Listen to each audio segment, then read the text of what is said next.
잠언서 4장 23절에 이렇게 기록하고 있습니다.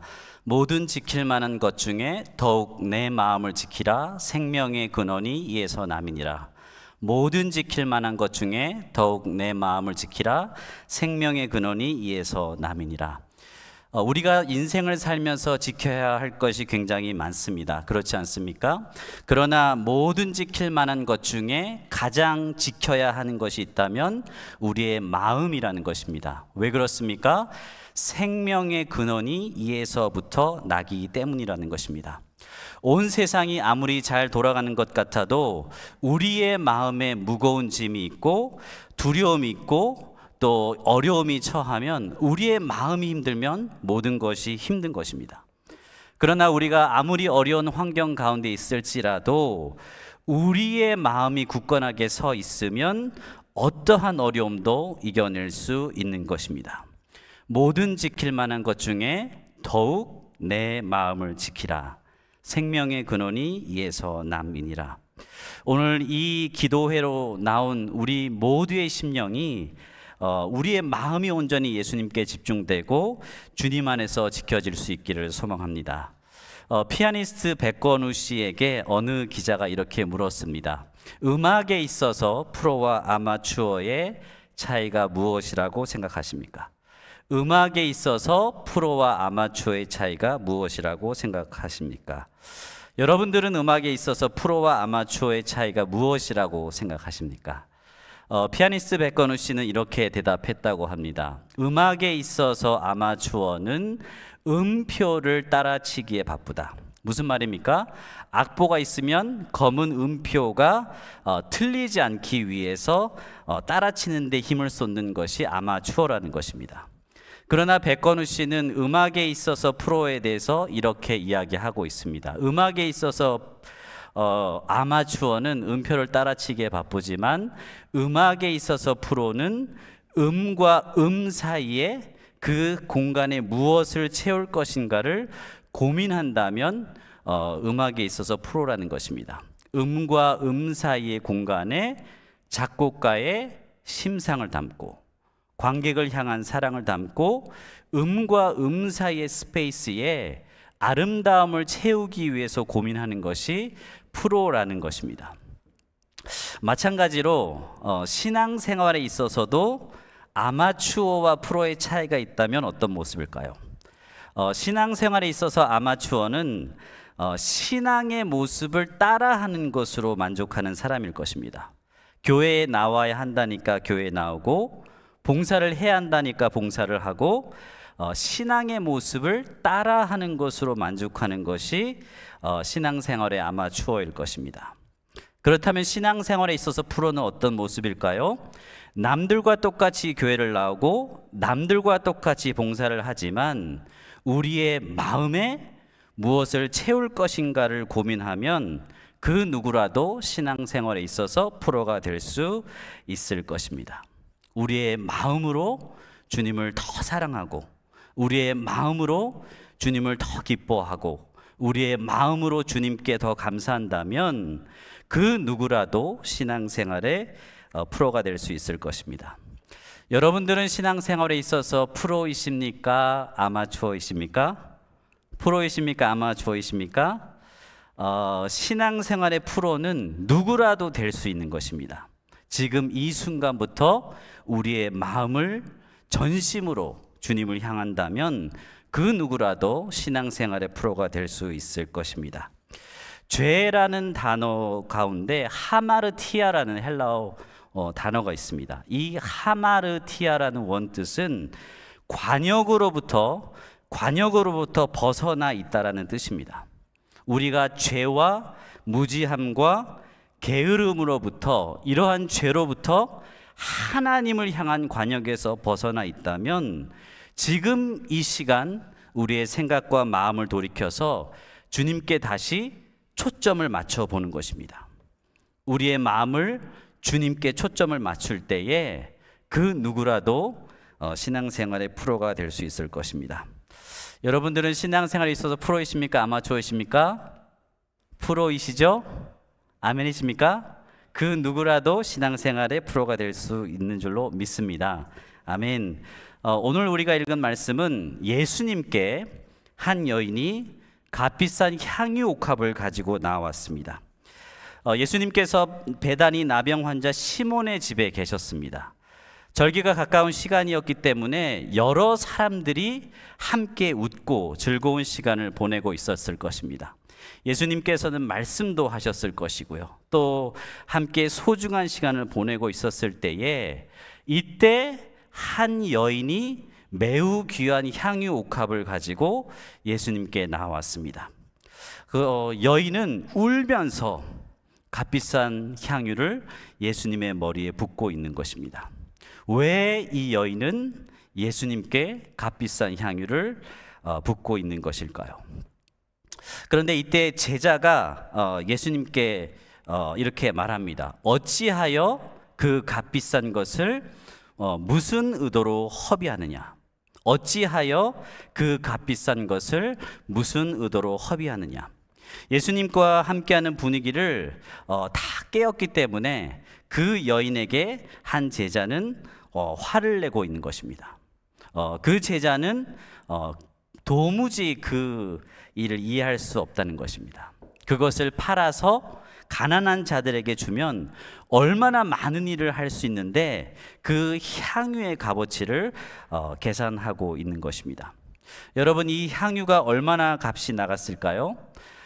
다른 복음서에 보면 이 향유의 가격이 300데나리온이라고 기록하고 있습니다.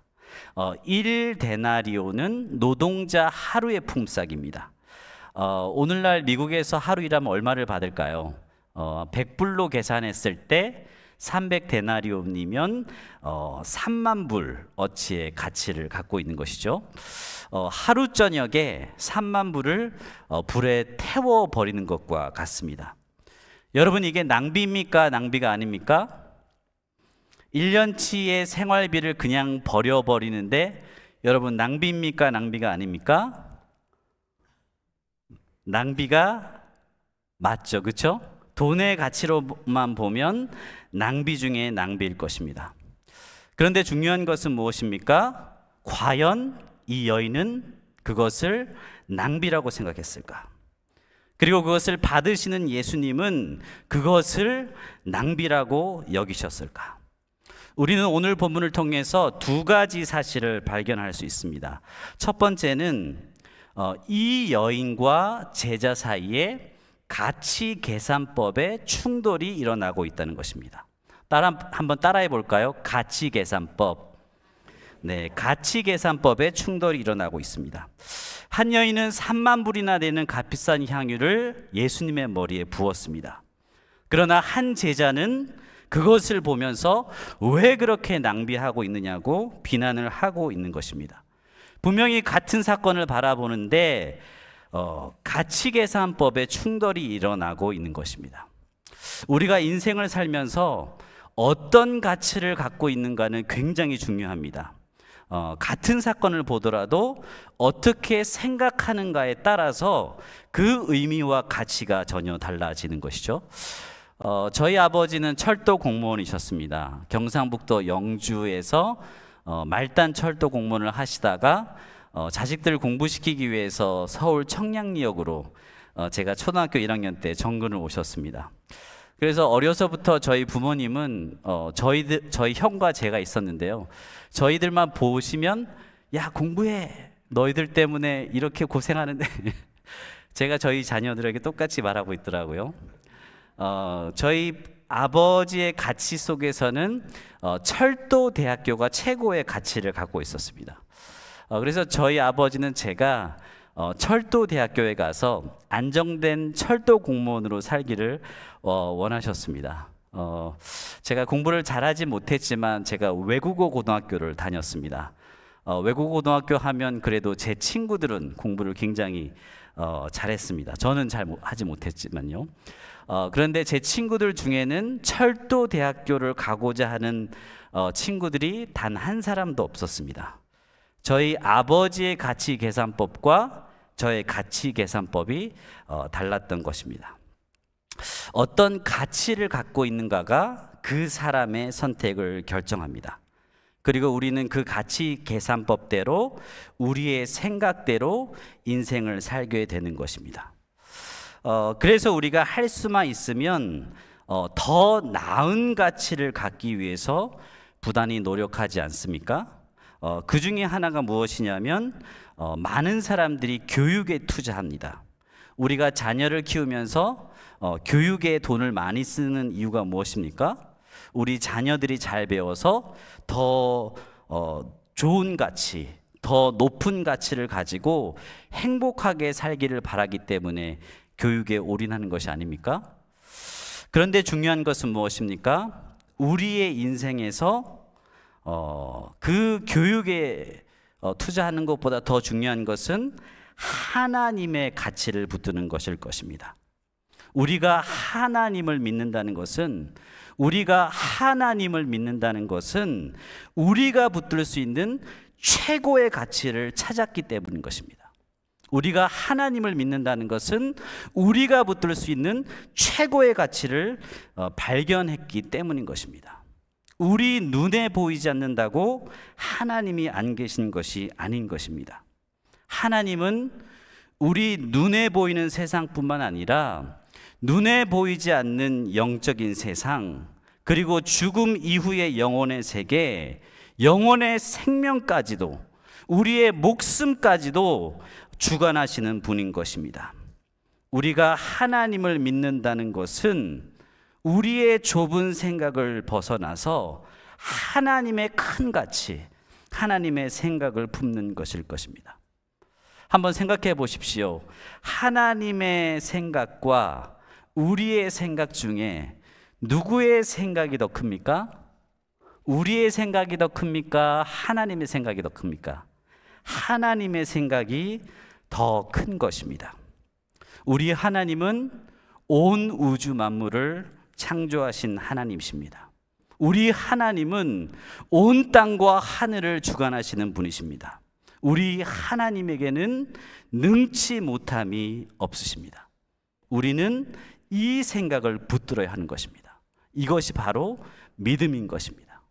그래서 우리가 하나님께 접속되기만 하면,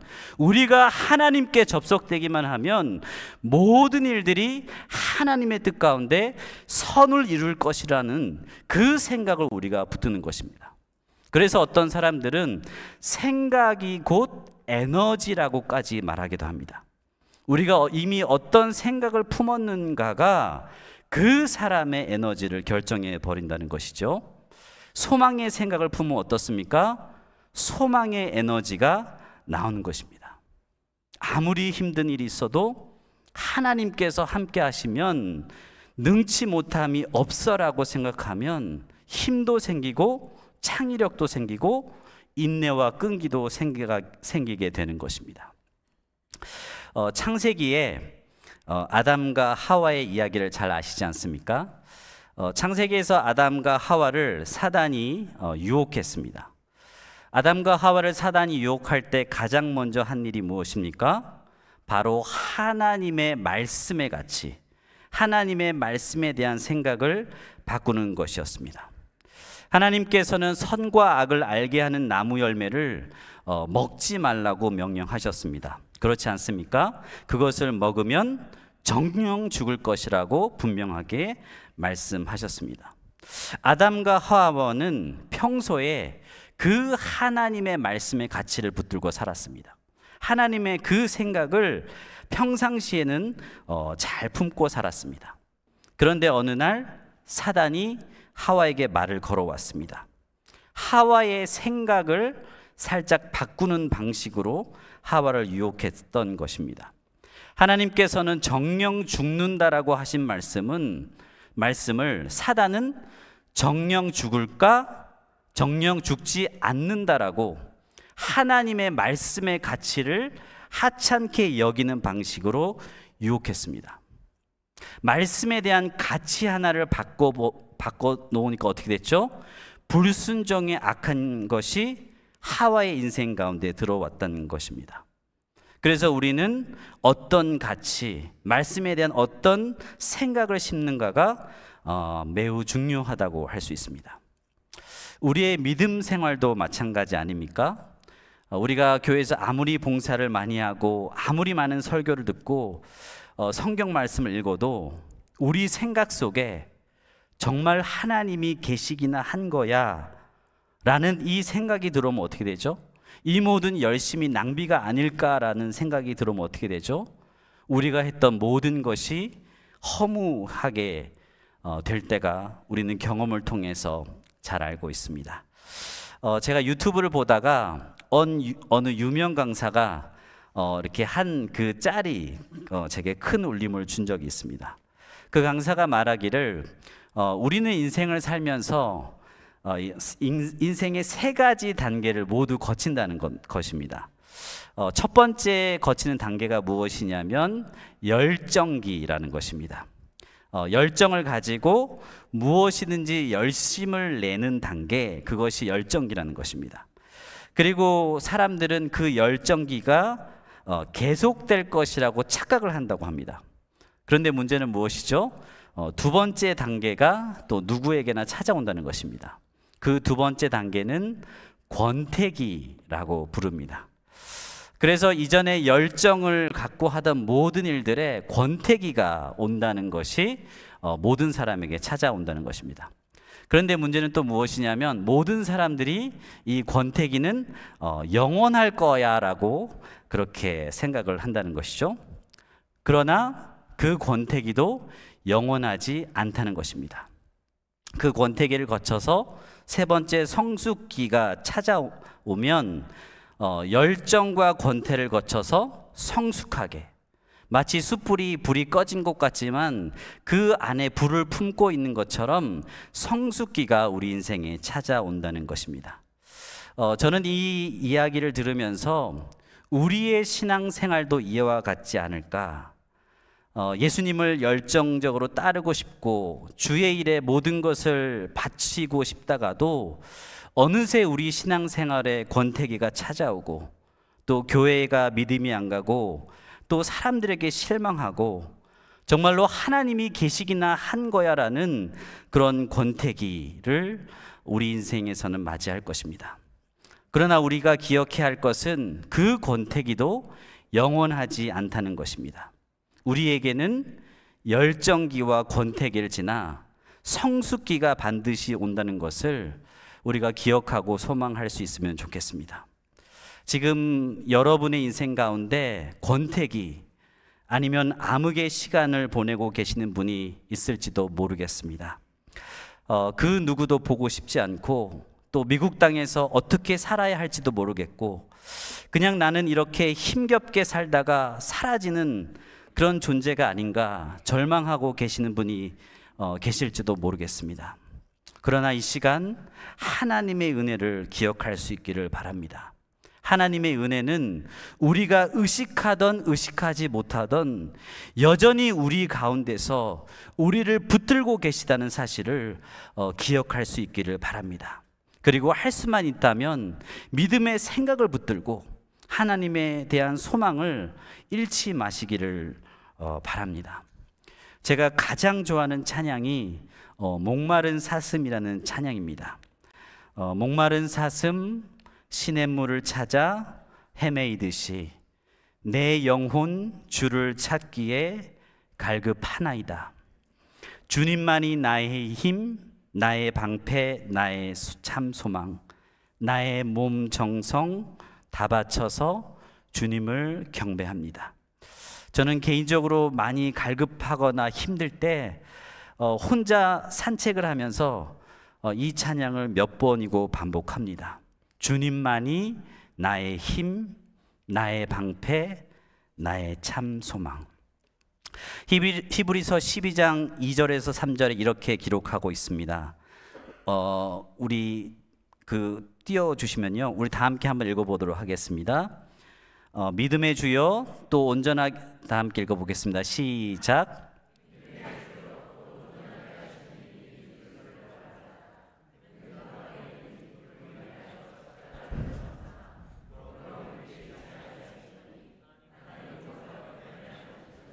아멘. 히브리서 12장 2절에서는 믿음의 주요 또 온전하게 하시는 이인 예수를 바라보자라고 그렇게 선언하고 있습니다.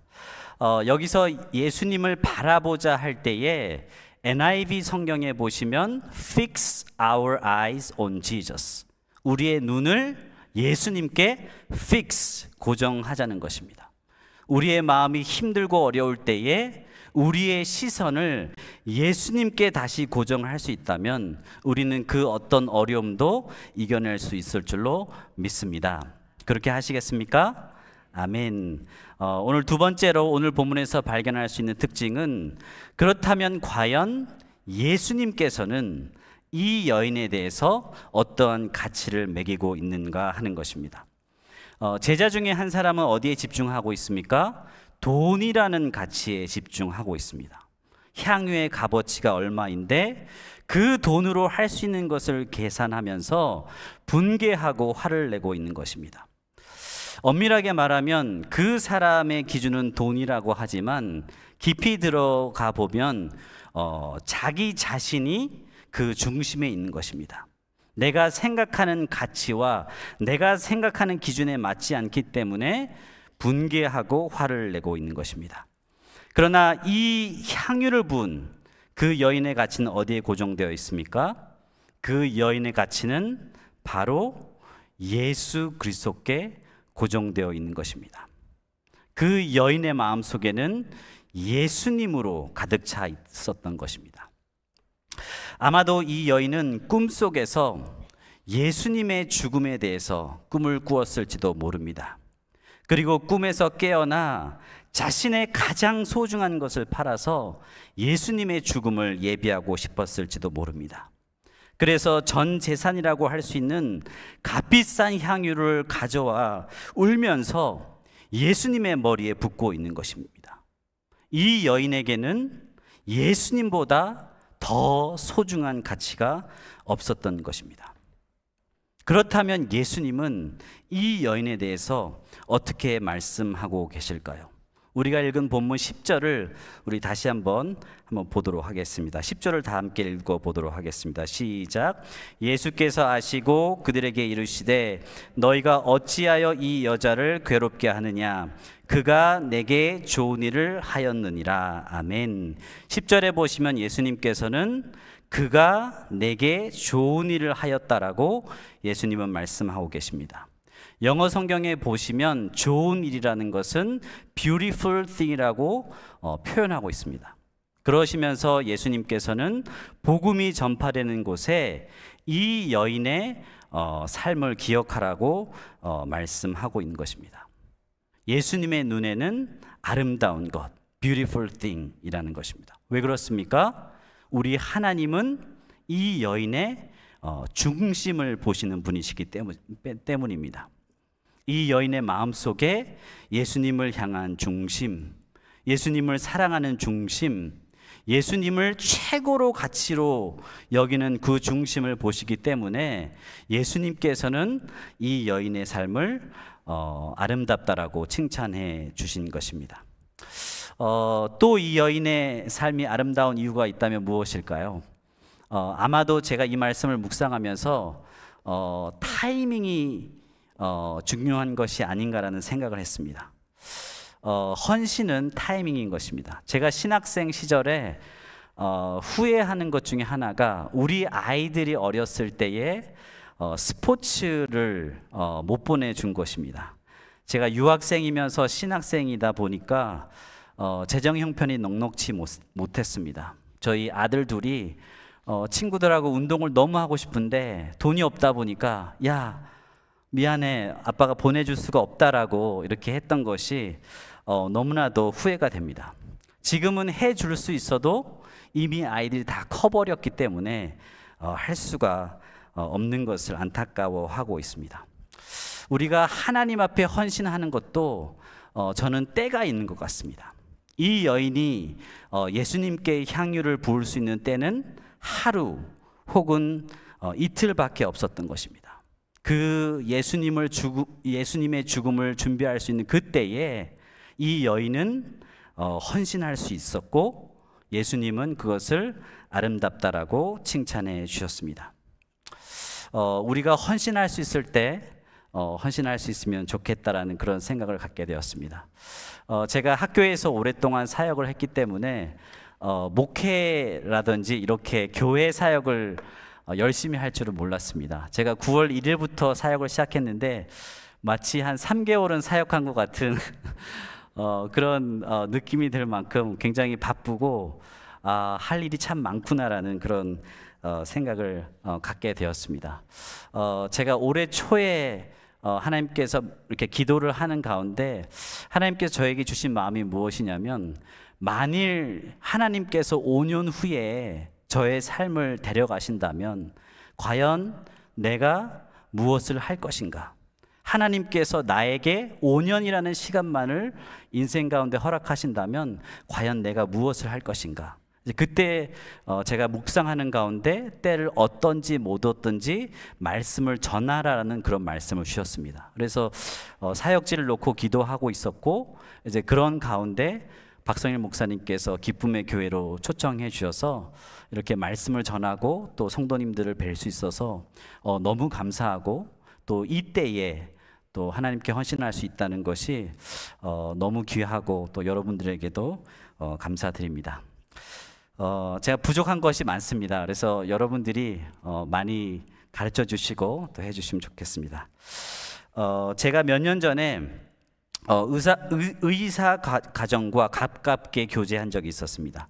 제가 유학 신학생 시절에 의사 가정과 가깝게 교제를 한 적이 있었습니다. 그 의사가 되시는 여자 사모님께서 제가 목회자인 것을 아시고 저에게 많은 자랑을 해 오셨습니다. 목사님, 제가 이러한 사역자들을 섬겼습니다.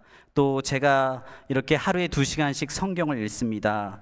제가 물질로 주의 종들을 이렇게 섬겼습니다라고 제게 자랑을 많이 하셨습니다. 그래서 제가 이분이 참 귀하다라는 그런 생각을 갖고 있었습니다. 그러면서 이 집사님께서 제게 남편 성도님께서, 남편 의사분께서 그 교회를 다니지 않는다고 제게 가끔씩 그 남편 성도님에게 이렇게 말씀도 좀 전해주시고 기도도 해달라는 부탁을 해 오셨습니다. 저는 이 여자 집사님의 헌신이 너무나도 귀하다고 생각했기 때문에 한 달에 한 번 정도 그분의 댁에 가서 성경도 나누고 또 함께 기도도 하는 시간을 가졌습니다.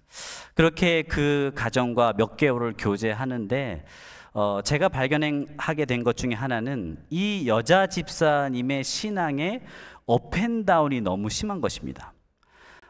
굉장히 경제적으로 잘 되고 또 병원이 잘 될 때는 기쁘고 즐겁고 감사하다가도 또 여러 가지 어려운 일을 닥치면 또 힘들고 어려워지고 또 낭망하고 정말로 신앙에 대해서도 굉장히 약해지는 것을 그렇게 보게 되었습니다. 제가 너무나도 아끼기 때문에 어느 날 이 여자 집사님과 차를 한잔하면서 제가 이렇게 집사님께 여쭙습니다. 집사님께서 정말로 많은 헌신을 하시고 또 많은 사역을 해오신 건 너무나도 귀합니다. 그런데 제가 집사님과 몇 개월간 교제하면서 목회자로서 궁금한 것이 생겼습니다. 그래서 제가 뭘 하나 여쭤봐도 되겠습니까? 라고 그렇게 물었습니다. 그때에 이 집사님께서 제가 이렇게 물었습니다. 집사님의 신앙이 너무나도 귀하신데 신앙생활에 있어서 업앤다운이 심한 것을 제가 목회자로 보게 되었습니다. 제가 가진 궁금한 질문은 이것입니다. 집사님은 예수님을 얼마나 사랑하십니까? 제가 이렇게 물었어요. 집사님은 예수님을 얼마나 사랑하십니까? 그때 그 집사님은 마치 그 질문을 이 세상에 태어나서 처음 받은 질문인 것처럼 아무 대답도 못 하셨습니다. 저도 그 질문을 하면서 그 질문이 저에게 메아리 쳤습니다. 제가 목회자로 헌신하고 많은 일들을 한다고 하지만 과연 목회자인 나도 예수님을 얼마나 사랑하고 있는가? 저도 동일하게 부끄럽게 확신을 가지고 대답을 하지 못했습니다. 지금도 이 시간에는 전 세계 선교지에서 또 지하교회에서 가난과 배고픔과 핍박을 견디면서도 믿음의 삶을 사는 사람들이 있습니다. 왜 그분들은 그렇게 힘든 일을 겪으며 믿음의 삶을 살고 있는 것일까요? 목숨을 들여도 아깝지 않는 분이 예수님이시라는 것을 믿음으로 고백하기 때문일 것입니다. 믿음 안에서 행한 모든 수고가 결코 헛되지 않다는 것을 그분들은 믿음을 통해서 알고 있기 때문일 것입니다. 고린도전서 15장 58절은 이렇게 마무리하고 있습니다. 그러므로 내 사랑하는 형제들아, 견실하며 흔들리지 말고 항상 주의 일에 더욱 힘쓰는 자들이 되라. 이는 너희 수고가 주 안에서 헛되지 않은 줄 알미라. 예수님의 가치를 알아보는 믿음, 이 믿음을 붙들고 그 믿음 안에서 수고의 끈을 놓지 않으시기를 바랍니다. 그렇게 하시는 여러분 되시겠습니까? 아멘. 그렇다면 예수님의 가치를 알아보는 믿음을 갖기 위해서 우리가 구체적으로 어떻게 해야 할까요? 많은 일들을 우리가 할 수 있지만 제가 세 가지만 실천으로 소개해 드리고 싶습니다. 우리의 심령 속에, 우리의 마음 속에 예수님의 가치를 알아보기 위해서는 첫 번째로 말씀을 읽을 때 예수님의 사랑을 깨닫기 위해서 말씀을 읽으시길 바랍니다. 우리가 말씀을 읽어야 돼라고 우리가 많은 말씀을 읽을 수 있습니다. 그러나 그 많은 말씀을 읽더라도 예수님의 사랑을 깨닫지 못한다면 그것이 극대화가 되지는 않는 것이죠. 그래서 말씀을 읽을 때 예수님의 사랑을 깨닫기 위해서 말씀을 읽으시면 좋겠습니다. 두 번째는 예수님을 사랑하시는 분들과 가까이 지내시기를 소망합니다. 요즘에 박성일 목사님과 이호성 목사님께서 교회의 전심이라는 시리즈로 설교를 하고 계시지 않습니까? 예수님을 사랑하는 분들이 가장 많은 곳이 교회인 줄로 믿습니다. 교회 공동체와 함께 예수님을 사랑하는 사람들과 가까이 지내다 보면 그 마음이 전해지고 그 삶이 감화가 되기 때문에 교회 공동체 속에서 예수님을 더욱 사랑하게 되시기를 소망합니다. 그리고 마지막으로는 예수님의 사랑으로 사랑의 수고를 하시기를 바랍니다. 우리가 예수님의 사랑을 깨닫는 것으로 끝나는 것이 아니라 예수님의 사랑으로 사랑의 수고를 할 때에 그 순종하는 분들에게 우리 예수님께서 예수님의 사랑을 더 많이 부어 주실 줄로 믿습니다. 그렇게 하시겠습니까? 아멘. 결론을 맺도록 하겠습니다. 성경 전체를 보면 성경적인 관점에서 볼 때 그의 인생이 참으로 낭비와 같고 허비된 삶을 산 사람이 수없이 등장하고 있습니다. 그렇지 않습니까? 만일 구약 성경에서 오늘 이 여인과 같이 향유 옥합을 깨트리고 돈을 낭비하고 시간을 낭비한 인물을 꼽는다면 누가 있을까요? 저는 구약 성경에서 노아를 여러분에게 소개해 드리고 싶습니다. 노아는 주님께서 산 위에 방주를 지으라는 부르심을 받은 자였습니다. 그리고 120년 동안 방주를 짓는데 헌신합니다. 굉장히 낭비가 맞지 않습니까? 얼마나 낭비인 것입니까? 아마도 사람들이 조롱하기도 했을 것입니다. 왜 그렇게 인생을 허비하고 있냐고 손가락질하기도 했을 것입니다. 그 가운데는 분개하며 화를 내는 자들도 있었을 것입니다. 그러나 노아는 묵묵히 자신의 부르심을 순종으로 감당합니다. 왜 그렇습니까? 하나님의 심판의 그 날을 위해서 그에게 주어진 사명을 묵묵히 순종했던 것입니다. 사람들의 눈에는 그의 인생이 낭비였지만 하나님의 눈에는 착하고 충성된 종이었던 것입니다. 만일 신약으로 넘어와서 이 노아와 같이 이 여인과 같이 낭비의 삶을 산 사람이 있다면 누가 있을까요? 수도 없이 많지 않습니까? 사도 바울이 그랬을 것이고요. 세례 요한이 그랬을 것이고요. 사도 요한도 그런 삶을 살았을 것입니다. 그러나 가장 낭비의 삶을 사신 분이 있다면 누가 있을까요? 여러분에게 가장 여러분이 생각하기에 신약 성경에서 최고의 낭비를 하신 분이 있다면 누가 있을까요? 저는 오늘 여러분에게 우리 예수님을 소개해 드리고 싶습니다. 우리 예수님께서는 이 땅에 오실 필요가 없으신 분이셨습니다. 우리 예수님은 하늘 보좌에 계신 분이셨습니다. 우리 예수님은 완전하신 하나님이셨고 전지전능하신 하나님이셨습니다. 우리 예수님은 하나님의 아들이셨습니다. 그분은 이 땅에 오실 필요가 없으신 분이셨습니다. 여러분 상상해 보십시오. 하늘 영광이라는 그 가치는 이 땅의 어떠한 가치와도 바꿀 수 없는 것입니다. 그 만왕의 왕이 하늘 영광의 가치를 버리고 이 땅에 오신 것입니다. 얼마나 큰 낭비가 아닙니까? 그리고 이 땅에 오셔서 가난과 배고픔과 아픔과 슬픔과 시험과 모든 고통을 겪으셨습니다. 무슨 의도로 우리 예수님은 이렇게 허비하셨습니까? 왜 우리 예수님은 이렇게 낭비 중에 낭비 인생을 사셨습니까? 바로 저와 여러분을 너무나도 사랑하시기 때문에. 예수님의 눈에는 저와 여러분이 최고의 가치였던 것입니다. 예수님의 눈에는 저와 여러분이 최고의 가치였던 것입니다. 저와 여러분을 구원하시기 위해서 하늘 영광을 버리시고 이 땅에 오셔서 십자가의 그 길을, 좁은 문 좁은 길을 걸어가셨던 것입니다. 우리는 때로 조금만 불편해도 불평하고 원망하기가 쉽습니다. 우리의 생각이 사탄의 노예가 될 때가 많습니다.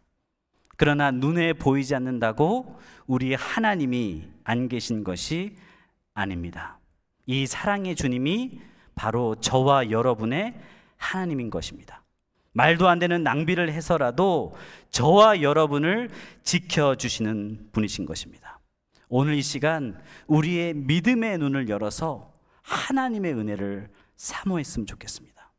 그리고 예수님이 우리 인생의 최고의 가치인 것을 잊지 않고 기억할 수 있기를 소망합니다.